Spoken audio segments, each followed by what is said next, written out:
Here I have VIVO Y200 and today I'm going to show you how to copy contacts to this device. So firstly you should open Contacts application,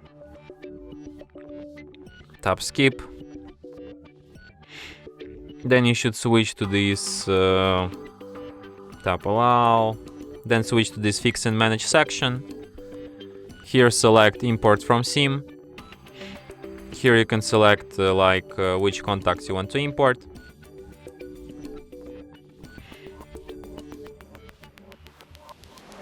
And then just tap Import.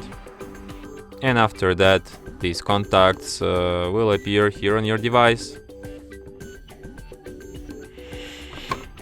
And that's it. Thanks for watching. If you find this tutorial useful, don't forget to hit that like button and subscribe to our channel.